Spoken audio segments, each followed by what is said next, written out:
국민 앵커 백운기, 정확한 분석, 날카로운 시각. 백운기가 하면 다르다. 예, 말씀드린 대로 저희가 매주 화요일 잊지 말자 시리즈로 진행하고 있습니다. 그동안 우리가 잊어서는 안 될 일들 계속 짚어봤는데 이것만은 꼭 우리가 잊으면 안 되겠다라고 제가 진작부터 얘기한 것 있죠. 고 최수근 상병 순직 사건 수사 외압 의혹, 이건 정말 반드시 밝혀져야 됩니다. 그리고 박정훈 대령이 외롭게 싸우고 있는데 외롭지 않도록 우리가 함께해야 된다, 그런 말씀 드렸는데요. 박정훈 대령의 변론을 맡고 계신 김종민 변호사 오늘 자리에 모셨습니다. 어서 오십시오. 네, 반갑습니다. 감사합니다. 네. 박정훈 대령은 요즘에 어떻게 지내십니까? 뭐 재판 준비 열심히 하고 계신데 이제 최근에 심리 치료 좀 겸해서 저희가 이제 그 최면 진술을 한번 받아봤는데요.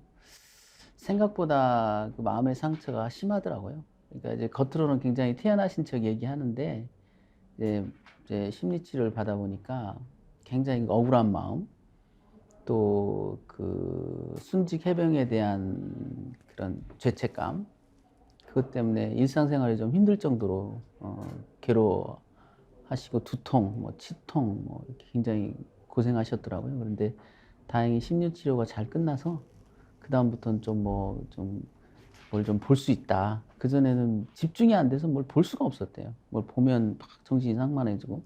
근데 그 심리치료 이후에는 그래도 좀 서류를 좀 볼 수 있고 이제는 좀 나아졌다, 그렇게 얘기하시더라고요. 저도 그거 참가하면서 야, 내가 이렇게 짐작하는 거하고 실제 느끼는 게 이렇게 차이가 나는구나.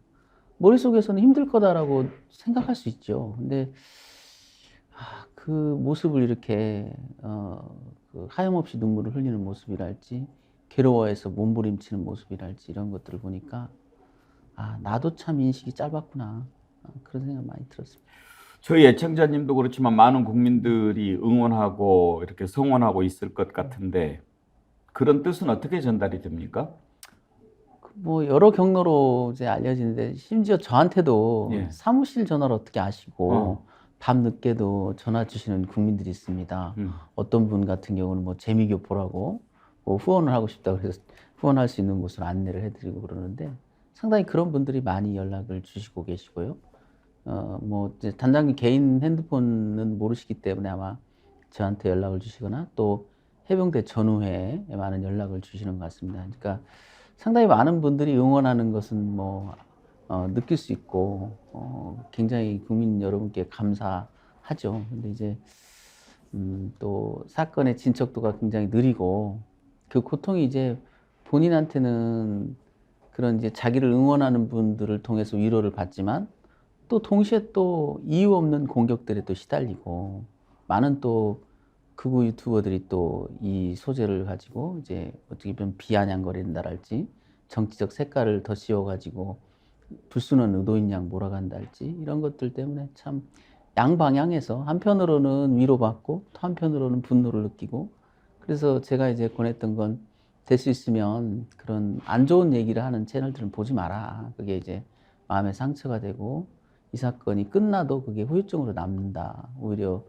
좋게 말하는 분들, 응원하는 분들, 그분들 말에 집중하고 의식적으로라도 그런 것들은 듣고 보지 마라, 그러고 있습니다.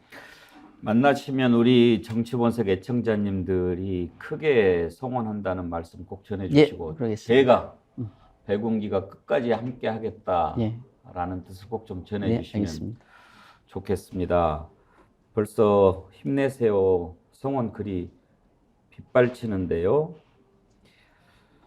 정충기님, 김정민 변호사님 수고가 많으십니다. 감사드립니다. 변호사님 수고 많습니다. 국민이 응원합니다. 티그레님 보내주셨고요. 지금 막 쏟아지니까 제가 다 소개는 못하겠지만, 코코님, 박대령님 힘내세요. 아드님께서 훌륭한 아버지로 기억할 것 같아요. 사랑부리님 눈물이 납니다. 박대령님 힘내세요. 꼭 이겨주세요. 하평파님, 참고님, 박대령 그러셨는데 저는 박정훈 대령 그 모습을 봤을 때 정말 강직한 군인의 모습, 참 군인의 모습이 확 느껴지기도 했지만 인터뷰 중에 그런 얘기를 하는 걸 들었어요. 우리 아들한테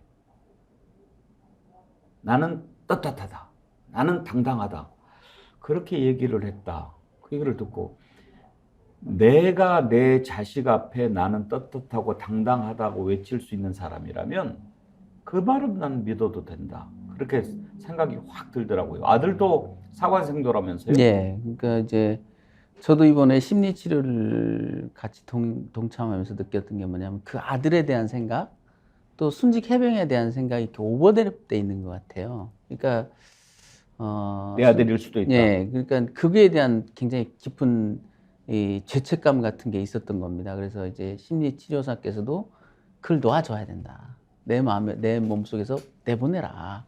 이제 감정이입이 돼 있었던 것이죠. 그래서 괴로웠고, 이제 자기가 이걸로 인해서 억울함을 당한 것도 괴롭고, 또 최상병의 입장에서 또 그런 억울함, 죽음을 당한 것도 괴롭고, 그래서 이중 삼중의 괴로움이 있었다. 그래서 좀 그걸 떨쳐버리고 이제 편안해져라, 그런 말씀을 하시더라고요. 그래서 아마 그 아드님에 대한 생각도 그런 생각이 짙었을 겁니다. 아마 이제 그 순직 해병에 대한 생각도 결국 우리의 아들이고, 또 우리가 직접 이제 자기의 친아들도 아들이고, 그러다 보니까 이제 그 같은 동년배인데 어떤 중년 가장의 무게, 이런 게 참 많이 느껴졌어요.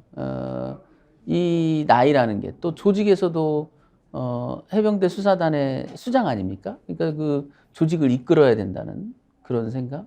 그리고 이제 상담사가 그걸 묻더라고요. 계절이 바뀌는 걸 느끼고 살았느냐?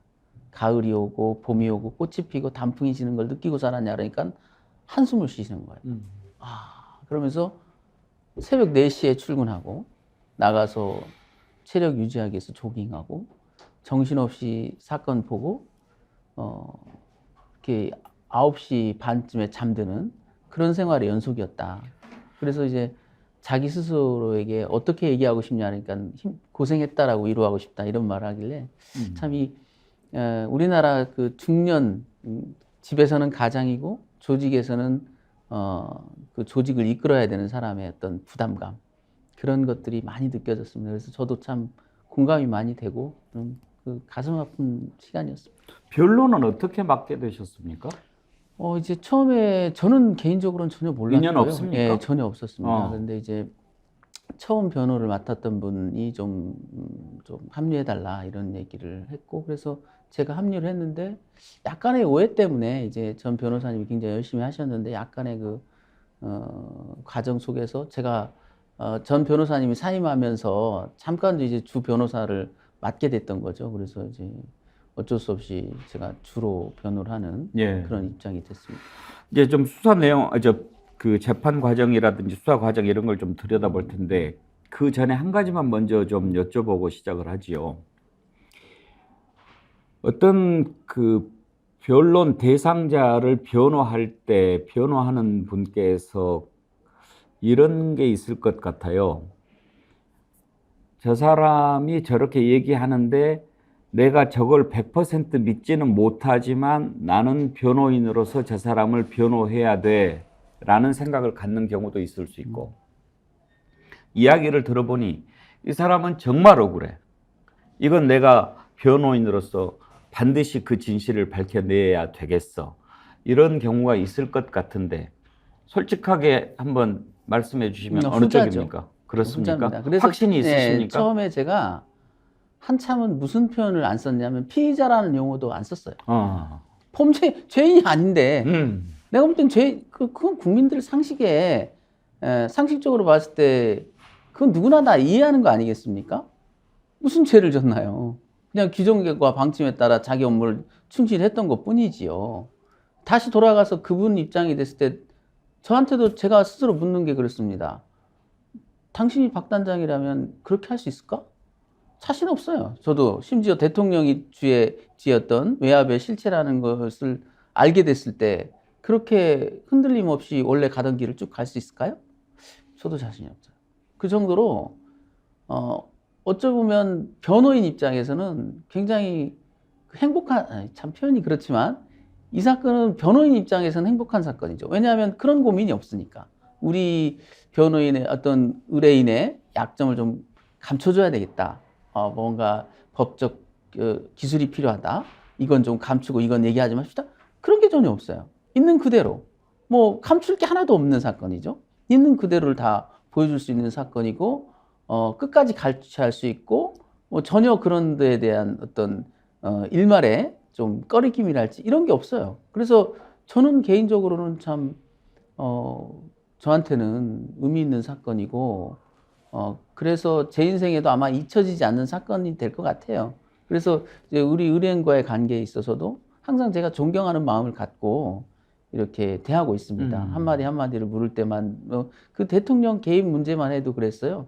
제가 처음에 그 부분을 알지 못했었고 주 변호사가 아니었기 때문에 그걸 과정을 알아가는 과정 속에서도 혹시 힘들어하지 않을까? 내가 묻는 것이 저분한테 좀 괴롭지 않을까 해서 참 무던히도 이제 알아보려고 저도 많이 노력을 했던 거거든요. 변호인과 의뢰인 사이에 그런 관계가 생길 수 있다는 게 참 대단한 거죠. 지금 사건을 우리가 이제 명명하기를 고 최수근 해병 순직 사건 수사 외압 의혹 이렇게 지금 부르잖아요. 네.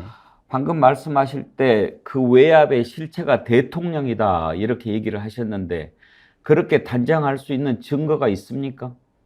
본인이 들었다는 말이 가장 정확한 증거겠죠. 정확히 뭐라고 들었다고 합니까? 사령관한테 7월 31일 날 11시에 그 수석 보좌관 회의 때 대통령께서 이런 일로 사단장을 처벌하면 우리 대한민국에서 누가 사단장을 한다는 것이냐 하면서 격려했다는 거거든요. 심지어 그 격려에 대해서 전한 사람의 말이겠죠. 군과 관련돼서 이렇게 화를 낸 적이 없다. 그건 누가 평가했겠냐? 그 격려를 옆에서 봤던 사람의 평가일 겁니다. 왜냐하면 대통령의 모습을 쭉 지켜보지 않은 사람이 이것 군과 관련돼서 이렇게 화를 낸 적이 없다라고 표현할 수 있을까요? 그건 대통령을 쭉 지켜봤던 사람의 평가일 거라고요. 그런 표현이랄지 해병대 사령관이 전한 그 모습이랄지 그리고 이번에 최면 진술에서도 그 부분은 또렷하게 거의 똑같이 나오더라고요. 그래서 저는 일말의 의심이 없다. 다만 이제 증거가 무엇이 있느냐라는 것은 이제 더 찾아봐야 되겠지만 뭐 국민들께서도 그 부분에 대한 의혹은 별로 없을 것이다. 이제 일부 이제 그걸 믿고 싶지 않은 분들은 있을 수 있지만 합리적으로 보면 누구나 그것을 의심할 수밖에 없고 그리고 또 그 이후의 정황들을 보면요. 설명되지 않는 현상들이 일어나지 않습니까? 당장 그걸 보도했던 그 기자는 이달의 기자상을 받았어요. 그 허위 보도 또는 부실 보도를 가지고 기자협회에서 상을 줬을 리가 없지 않겠습니까? 그런 걸 알지. 그 이후에 인사 조치를 보더라도 그것이 아니고선 설명되지 않는 현상들이 있지 않습니까? 이번에 뭐 국방비서관 또 영전하고 진급을 하고 사실 대통령의 경로가 없었다면 그건 와전됐다는 얘기거든요. 그럼 문책이 따라야 됩니다. 그렇지 않습니까? 예. 어떻게 대통령을 대상으로 한 낭설이 나오게 만드느냐? 문책성 인사가 쫙 나와야 되거든요. 전혀 없지 않습니까? 거기에 대해서 질책이라도 해야 맞아요. 도대체 어떻게 하길래 대통령실까지 누가 끼치게 하느냐라는 경로가 나와야 돼, 반대로 오히려. 도대체 어떻게 하는 거냐, 이 일을 도대체. 왜 너희들 내부에서 이런 일이 나는 일 때문에 통수권자의 이런 그 통치력에 흠을 가져오느냐고 질책이 내려가야 되는데 그건 없고 굉장히 미안한 마음이 표현되는 살뜰한 챙김이 있지 않습니까? 그것만 보더라도 뭐 거기에 대해서 의심하는 것은 좀 이미 시간이 지난 얘기 아니냐. 자, 대통령이 경로했다. 그대로 이제 구체적으로 뭐 전화기를 들고 야 이렇게 해 이렇게 했는지는 모르겠습니다만 그런 정도로 수사 외압을 한 정황이 드러났다면 법률가로서 보시기에 위법한 일 아닙니까? 당연하죠. 헌법과 법률을 위반한 것 아닙니까? 수사 지휘권이 없는 조직에서의 개입이었던 거고 그건 뭐 재론의 여지가 없는 거 아니겠습니까? 그래서 제가 이번 재판에서도 이 수사 과정을 면밀히 봤던 게 그거예요. 왜냐하면 그것이 단순히 그 어떤 국민적 관심사여서가 아니라 법리적으로도 중요합니다. 이 항명죄의 성립 여부를 결정하는 결정적인 그 바로미터거든요. 만약에 대통령의 그런 위법한 지시가 있었다면 그걸 수행한 국방장관의 명령이라는 건 원천무효인 거죠.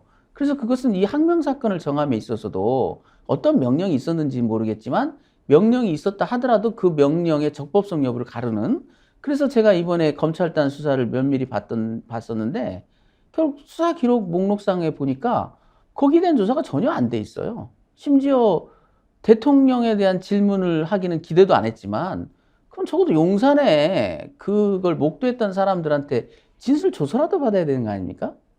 국방비서관하고 그 해병대 파견 대령한테 진술서 쌀랑 한 장씩 받았어. 그 얘기는 뭐냐? 그대로 믿어주겠다는 얘기죠. 이건 수사가 아닙니다.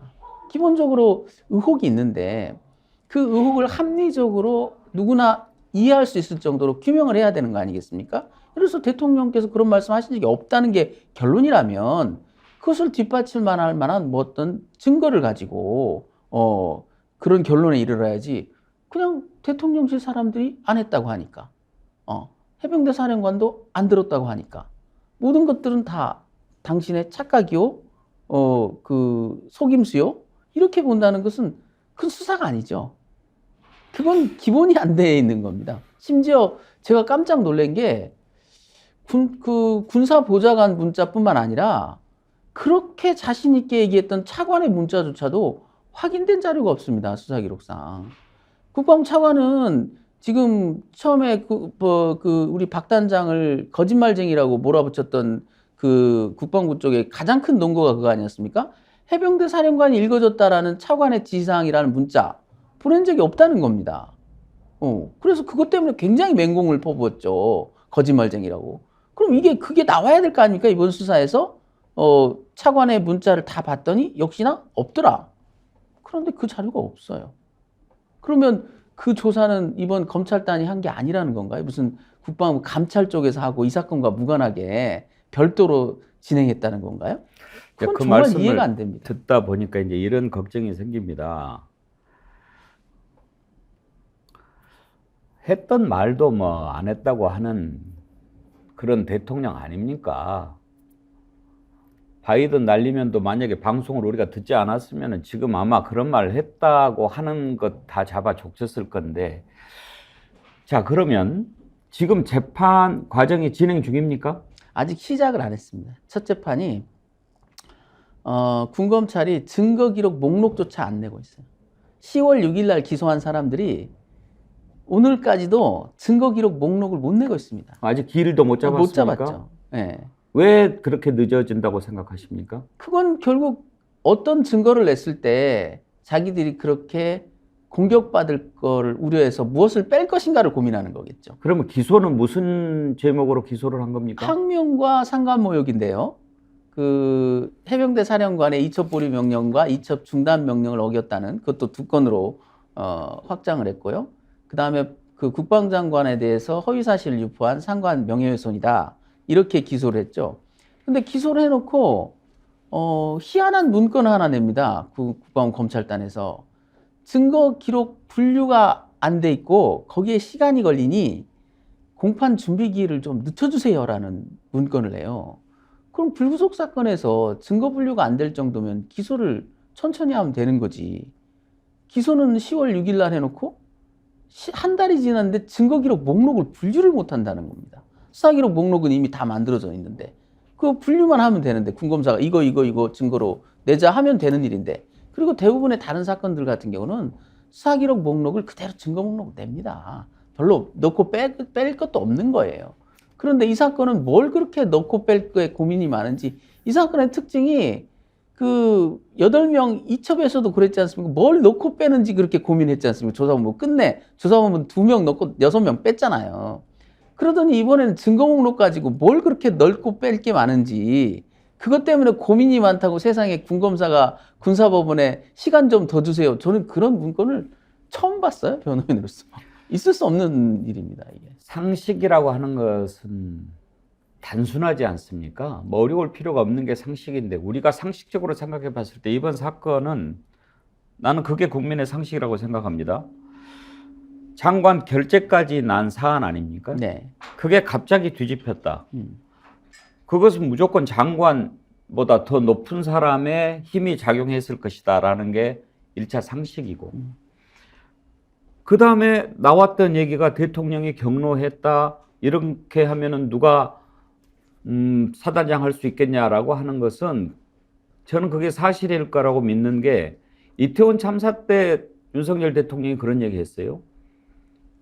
죄가 있으면 그 죄를 따박따박 묻는 것이 현대사회다. 그러면서 정치적 책임이라고 하는 것을 무시해버렸으니까 그런 인식을 갖고 있는 대통령으로서 했을 법하다. 그게 두 번째 상식이고, 그래서 장관보다 더 힘이 센 대통령이라고 하는 직책에 있는 자가 외압을 행사해서 이 사안의 본질을 뒤바뀌어버린 것이다. 이게 바로 수사 외압 사건의 본질이라고 생각하는 것이 상식이라고 저만 믿겠습니까? 국민들이 믿을 거예요. 그런데 대통령 아닙니까? 그 실체가. 그리고 지금 임기 시작한 지 1년 반 지났어요. 한참 이제 서슬퍼런 정도. 정말 서슬퍼럴 때인데, 이런 상황에서 재판을 통해서 실체적 진실을 밝혀낼 수 있을 거라고 보십니까? 저는 뭐 가능하다고 봅니다. 일단 구속영장 청구도 기각됐듯이 전 재판은 결국 길게 끌 거지만, 군검찰은 전략상 길게 끌 겁니다. 그러나 저희가 이길 겁니다. 이겨야 하고요. 그리고 이미 재판 전에 확보한 많은 증거들이 다른 사건에 비해서는 확실히 유리한 증거들이 많이 확보돼 있어요. 그동안 국회의 노력이랄지 언론의 노력 때문에 밝혀지기 힘든 많은 사실들이 지금 밝혀졌습니다. 그러니까 대표적으로 지금 임기우 안보실 2차장이 이첩 강행 직후에 득달같이 전화를 한 거랄지, 안보실장까지도 그걸 알게 됐다랄지, 이번에 또 국회에서 열심히 지금 추적하고 있는 게, 왜 도대체 8월 9일 날을 지정을 했느냐. 그게 뭐냐면 여름 휴가 끝나고 대통령이 돌아오는 날이었다는 거거든요. 8월 9일 날. 예. 그래서 장관이 대통령께 보고하고 그 다음에 이 일을 처리하자. 연동시킬 이유가 하나도 없었거든요. 그런 걸 알지. 그 다음에 해병대 사령관을 왜 그렇게 같이 고민했다가 지금에 와서는 저렇게 태도를 바꿔서 적으로 간주하고 지금 나의 명령을 어겼다라고 하는지, 거기에 대한 연유도 꽤 많이 밝혀졌거든요. 그러니까 다른 사건에 비해서는 굉장히 많이 재판 전에 이미 우리가 확보한 게 있고, 그래서 합리적이라면, 제가 그때 구속영장 청구할 때도 많은 분들이 비관적이었습니다. 그러나 제가 그랬죠. 상식 있는 군판사라면 이걸 기각하지 않을 군판사가 누가 있겠냐. 그와 똑같이 군사법원 재판에서도 상식이 있는 군판사라면 이걸 유죄줄 군판사가 있겠습니까? 이건 상식에 어긋나는 거거든요. 그때 이제 수사심의위원회에 들어갔던 그 관계자분이 그런 말을 했답니다. 저는 법에 대해서는 잘 모르는 사람이다. 그런데 아니 그 결재를 다 받고 넘겼지 않냐, 서류를. 그랬으면 된 거 아니냐. 그냥 아주 쉽게 얘기하시더래요. 그걸 복잡한 건 잘 모르겠다. 그런데 특별히 뭐 개인의 어떤 부당한 이득이 거기에 껴있을 리도 없고, 장관 결재 받아서 처리했다면 할 만큼 한 건데 그걸 항명으로까지 보는 것은 좀 이해가 안 된다, 이러더라는 거거든요. 상식입니다, 그게. 그러니까 그 상식이 있는 사람이라면, 그 상식이 있는 사람이 재판을 한다면 여기서 다른 결론을 내긴 힘들 거다. 그건 영장실질심사 때 보여줬듯이, 영장실질심사 때도 군검찰에서는 대통령 개입설이 낭설이라고 맹비난했습니다. 그래서 제가 차근차근 한 67가지를 들어서 설명을 했죠. 그것은 적어도 해병대 사령관이 그런 말을 했다는 건 팩트다. 그것보다 더 깊은 내용은 우리가 입증할 수 없지만, 적어도 해병대 사령관이 7월 31일 날 17시경에 그런 말을 했다는 것은 움직일 수 없는 사실이다. 그런 말을 안 했는데 듣고 와가지고 부하들한테 전달을 했을 까닭이 있습니까? 그래서 대책문건에 올라가고, 그건 완전한 착각이 아니라면은 그런 말을 안 했는데 혼자 그렇게 생각하고 내려와서 얘기를 하고, 그래서 이제 그때 검찰단에서는 그랬거든요. 그렇게 지어낸 이유에 대해서 항명을 벗어나기 위한 거다. 그런데 그건 그 말은 이미 항명이 터지기 8월 2일 날 항명 문제가 생기는데 7월 31일 날 이미 나온 얘기인데요. 어떤 정신 이상자가 아직 항명하지도 않은 사건에 항명의 변명거리로 이 대통령 개입설을 조작을 하나요? 그건 있을 수 없는 일이거든요. 잠깐 옆으로 가서 변호사님 보시기에 대통령이 그렇게 경로하고 외압을 행사했다고 한다면, 왜 그랬을 것 같습니까? 이제 처음에 그런 일이 있었을 때 임성근이죠, 사단장이. 임성근 사단장이 뭐 김태호 차장이나 또 뭐 이종섭 장관이나 이렇게 MB 때 청와대에서 같이 근무한 인연이 있어서 그 사람을 보호하려고 했다. 그런 얘기도 나왔는데 그래서였을 것 같습니까? 아니면 대통령이 검사 출신으로서 자신의 어떤 그 수사나 사법 철학 뭐 이런 것 때문에 그랬을 것 같습니까? 어느 쪽입니까? 둘 다 가능성이 있다고 봅니다. 근데 오히려 저는 이제 반대로 그러면 그 앞선 많은 대통령들께서 직무를 하셨지 않습니까? 왜 그런 생각들 안 하셨겠습니까? 그리고 항상 최종 결재권자들은 그런 생각을 합니다. 자기 관점에서 보면 이게 탐탁지 않을 수도 있어요. 근데 왜 결재를 하나요? 그 절차를 믿기 때문입니다. 자기가 하는 정도의 고민은 밑에 사람들도 다 해서 절차를 밟아서 올라온 거예요. 그래서 그것을 믿어주는 겁니다. 그게 지금 이 시대에 그 시스템이 무너졌다는 거예요. 대통령이 그렇게 쉽게 어떤 조직 내에서 충분한 절차를 거쳐서 올라온 결재에 대해서 브레이크를 걸고, 그렇게 브레이크를 걸었을 때 그게 또 무사 통과돼서 반대 방향으로 급속도로 그 과속을 내서 달려버리거든요. 그럼 보통 이런 경우에는 대통령이 그렇게 브레이크를 걸더라도 장관이 좀 더 확인한 다음에 대통령이 그게 아닙니다. 제가 확인해 보니까 충분히 이렇게 검토해서 올라온 겁니다. 그래서 저도 결재했으니까 그냥 결재 그냥 최종적으로 하시죠. 이렇게 다시 건의를 해야 그게 유연한 사고와 유연한 의사결정 시스템이 있는 조직에서는 그렇게 되는 건데, 지금 이거는 이제 대통령이 경로를 하다 보니까 장관은 이제 머리가 하얘진 거죠. 그거는 이건 도대체 장관의 격에 안 맞는 짓 아닙니까? 예. 아니, 대통령이 좀 화냈다고 자기 머리가 하얘지면 됩니까? 자기 결재를 했고 다른 데는 이유가 있는데 오히려 그러니까 대통령 그렇게 하시면 안 됩니다. 이건 화도 내고 오히려 자기도 화도 내고 이렇게 해서 거기서 어떤 피드백이 되고 합리적인 결정이 됐어야 되는데 이게 이렇게 됐다는 거예요. 감이 안 되는 네, 그러니까 사람인 거죠. 이게 참 우리 시대의 슬픈 일이죠. 예. 그럼 장관은 왜 결재를 했으며? 장관뿐만 아니라 총장도 결재하고 해병대 사령관도 결재하고, 기본적으로는 이것은 일광수대장이라는 수사 주체의 수사 결과에 대해서 수사단장이 1차적 결재를 한 거예요. 수사단장이 그 수사 주체가 아닙니다. 그 여러 단계의 결재를 통해서 올라간 겁니다. 그러면 앞으로는 중간 결재는 하지 말아야죠, 그냥. 일광수대장이 직접 대통령에게.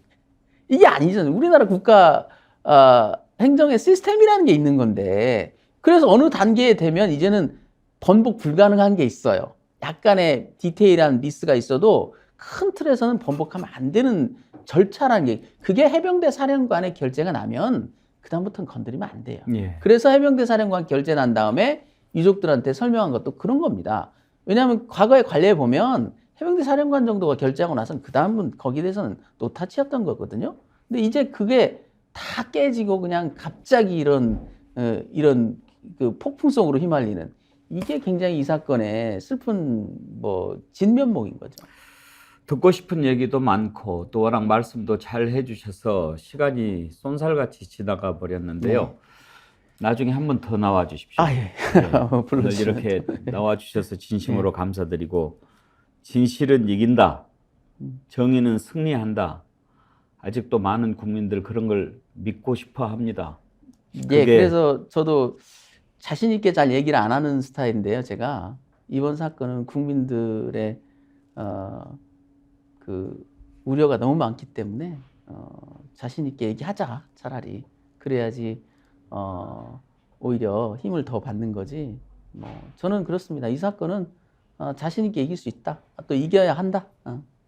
오늘 박정훈 대령 못지않게 변호사님 격려 글이 많이 올라왔습니다. 네, 감사합니다. 이상보님, 해병대는 무에서 유를 창조하는 해병입니다. 죽을지언정 결코 꺾이지 않습니다. 박정훈 대령님, 당신의 건투를 빌며 응원하겠습니다. 해병 예비역 병장 올림. 혹시 김정민 변호사님은 해병대 출신은 아닙니다. 아니신데? 저는 법무관 출신이니까요. 아, 그러시군요. 변선홍님, 박 대령님 얼마나 상실감이 크실지 해병대 정신을 외면한 많은 사람들의 말들 어찌 화가 치밀지 않을까요? 써니님, 기억하고 기록합시다. 잊지 말아요. 부디 잊지 맙시다. 감사합니다. 김도경님, 변호사님 용기에 박수를 보냅니다. 뒤에 권력이 있는데도 끝까지 놓지 않으시고 함께하는 용기 칭찬받아 마땅합니다.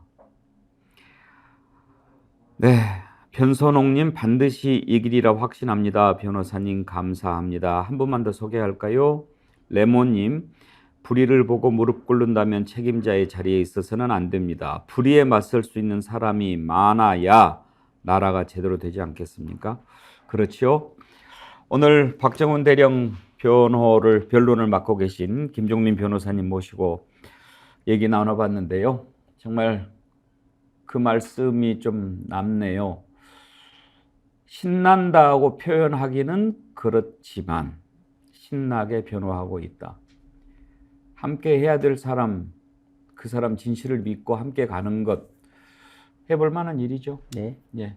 김종민 변호사님, 날씨도 추워지는데 건강 잘 챙기시길 바라고. 네, 감사합니다. 박정훈 대령 뒤에 백운기와 수많은 정어리가 함께 한다고 꼭 전해 주십시오. 네, 감사합니다. 네. 꼭 전화드리겠습니다. 고맙습니다.